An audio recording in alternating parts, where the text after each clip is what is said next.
अस्सलामुअलैकुम, नमस्कार, सत श्री अकाल दोस्तों। आप देख रहे हैं VRnews.in।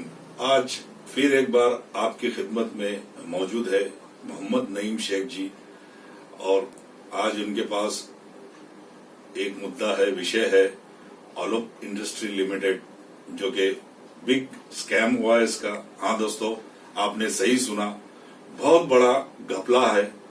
आइए नईम जी से जानते हैं इस घपले में कौन कौन लोग शामिल है और किस तरह से इस चीज को अंजाम दिया गया है आलोक इंडस्ट्री लिमिटेड द्वारा। ये चंद दिनों की दुनिया यहाँ संभल के चलना गालिब, ये चंद दिनों की दुनिया यहाँ संभल के चलना गालिब, यहाँ पलकों पर बिठाया जाता है नजरों से गिराने के लिए। बहुत बढ़िया, क्या बात है। आलोक इंडस्ट्रीज लिमिटेड ये दादरा नगर हवेली की टेक्सटाइल मैन्युफैक्चरिंग कंपनी है। इसका रजिस्टर्ड ऑफिस बॉम्बे में है।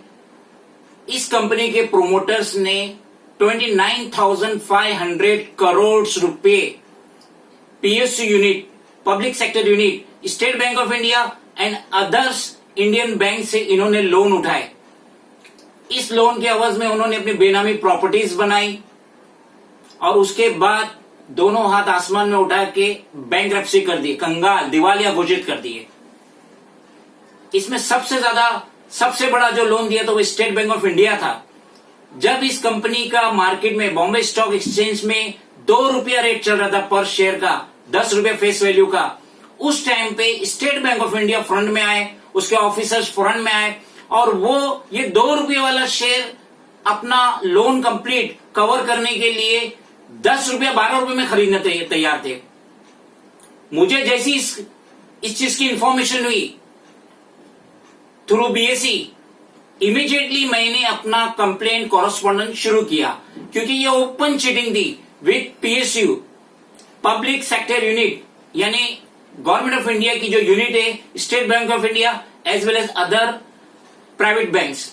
मैंने अनकरीब 52 रिमाइंडर्स कंसर्न अथॉरिटीज को लिखे, PMO, finance ministry, enforcement directorate, CBI, जिसकी ये कॉपी है।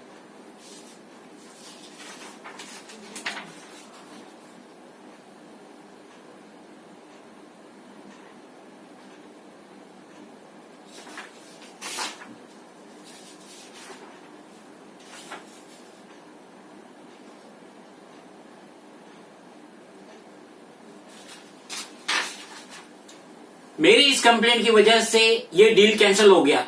स्टेट बैंक ऑफ इंडिया 2 रुपये वाला शेयर 10-12 रुपए में खरीद नहीं पाया। अब last year mister Mukesh Dhirubhai Ambani as well as JM financial, इन लोगों ने आलोक इंडस्ट्रीज को टेक ओवर किया।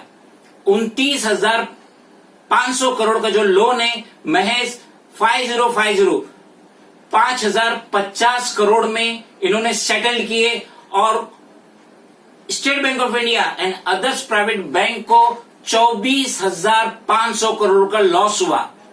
ये जो डील हुई 83.33% डिस्काउंट में डील हुई, यानी आप समझ सकते हैं गवर्नमेंट को as well as Indian private bank को 24,500 करोड़ रुपए का नुकसान हुआ। मुकेश अंबानी, इन्होंने इसको डीलिस्ट किए, फरवरी में वापस से रिलीज किए, 10 रुपए का फेस वैल्यू का 1 रुपया फेस वैल्यू किए, और जो शेयर्स 1 रुपया 36 पैसे में कोई नहीं खरीद रहा था उसको उन्होंने 61 रुपया लेके गए। और आज बॉम्बे स्टॉक एक्सचेंज में इसकी प्राइस अनकरीब 28 रुपये थी। आप लोगों को ये जान के और भी शॉक लगेगा कि ये जो आलोक इंडस्ट्रीज को खरीदा गया है 5050 करोड़, 5,050 करोड़ में, वो भी जेब का पैसा नहीं लगा। आईसीआईसी बैंक, इंडोसिंड बैंक ने लोन दिए, वो लोन यहां दे के इसको टेक ओवर कर लिए। रनिंग कंपनी मिल गई, भले वो बैंकरप्सी डिक्लेयर कर चुकी थी। तो मैं ये कहना चाहता हूं कि हिंदुस्तान में सिर्फ ये ऊपर वाले की कृपा बड़े लोगों पे क्यों होती है, मिडिल क्लास, लोअर क्लास पे क्यों नहीं होती है? ये क्या दिवाली का सेल लगा था जो 5%, 10% डिस्काउंट था, 83.33% का डिस्काउंट, 24,500 करोड़ का डिस्काउंट, ये लॉस कौन बर्दाश्त करेगा? आप और हम, इस पे प्रॉपर इन्वेस्टिगेशन होना चाहिए।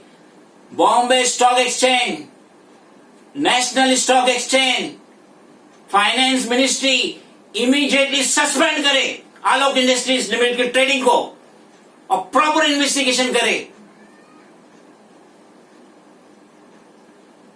ये जनता का पैसा है, ये मासूम भोली वाली जनता का पैसा है जो एक एक पैसे के लिए कोरोना में तरस रही है, टेंशन में दिन गुजार रही है, लाइट बिल के टेंशन, स्कूल फीस का tension. Government of India must be thinking about the same, and the trading of Alok Industries must be suspended now and forward till the proper investigation is completed. खुदा हाफिज। ये थे मोहम्मद नईम शेख जी जिन्होंने आपको बताया आलोक industry limited के बारे में जो भी चीजें बताई गई। ऐसी अनगिनत कंपनी है, ऐसे अनगिनत लोग हैं जो हमारे इंडियन गवर्नमेंट की कृपा जो है इनके ऊपर हमेशा बनी हुई रहती है।